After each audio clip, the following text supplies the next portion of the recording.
PSG Fan TV, bonsoir à tous, bonsoir Iliane. Bonsoir Onip. Alors je vais te lancer directement sur un sujet. Vas-y. Kylian Mbappé, le héros de la soirée.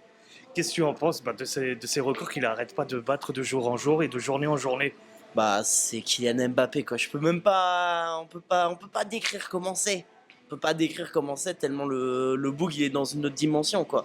Donc il a déjà marqué l'histoire du club, il a déjà marqué l'histoire du football français. Donc voilà, vous êtes pas content triplé. On va la répéter souvent cette phrase, on va la répéter souvent, mais voilà, il te montre encore une fois qu'il est le joueur qui te fait basculer les matchs, qu'il est le joueur qui te fait gagner les matchs, tout simplement. Et quand tu le vois un petit peu l'apport qu'il apporte dans cette équipe, et notamment le capitana, est-ce que réellement c'est un plus dans cet effectif? Ce serait difficile de te dire que c'est un moins. Alors ouais, des fois il a ces trucs de comportement. Monaco, quand il fait le tour du terrain, tu vois.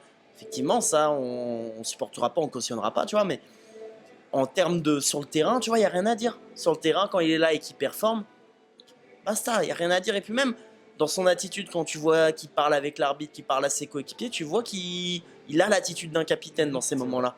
Alors est-ce qu'il y a un autre joueur qui est sorti de son épingle du jeu? Un autre joueur qui a sorti son épingle du jeu, alors c'est pas forcément celui qui a été le meilleur ce soir, mais je vais en parler, Randal Kolo Muani. Ah, ok. Randal Kolo Muani, deux passes décisives ce soir.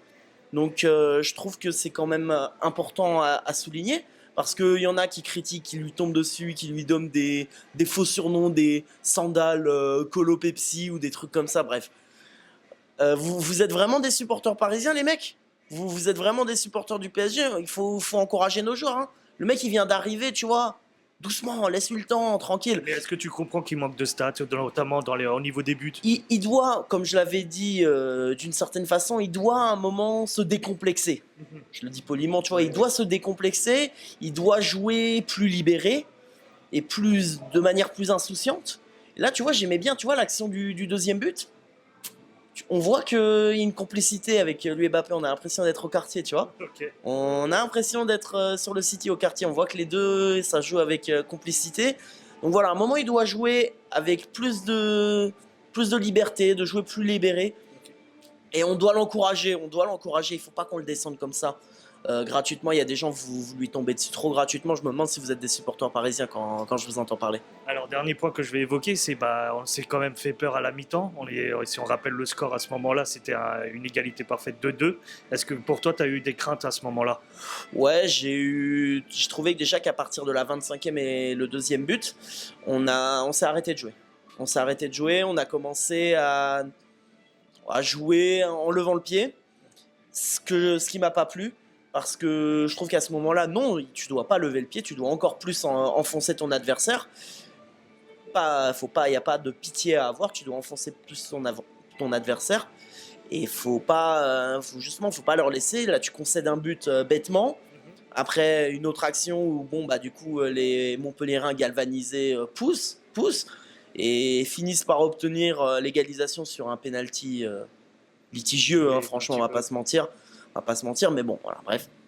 Après, je pense que Lucho, le coach, a parlé à ses troupes à la mi-temps, leur a dit bon, les gars, soyez plus tueurs, soyez plus efficaces.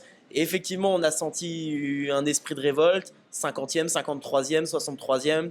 Tu vois, en moins de 15 minutes, on leur met 3 buts. Je pense que voilà, il fallait montrer qui était le patron. Il n'y avait rien pour vous, Montpellier, hein. Je te remercie, Liane. Yes, bonne soirée. Petit message aux deux petits cons qui sont allés faire leur tifo, leur faux tifo là, leur tifo illisible en tribune Boulogne. Bande de Kizengi que vous êtes. Vous avez eu de la chance, vous avez floppé. N'osez plus jamais, remettez même plus un pied à côté du Parc des Princes. Plus jamais vous faites ça. Je suis gentil avec vous, moi, il n'y a pas de menaces et tout, etc. Mais votre prank de mec, on cautionnera pas la violence. On cautionnera pas la violence. Mais vous n'avez que ce que vous méritez. Vous n'avez que ce que vous méritez. N'essayez plus jamais de refaire la même chose.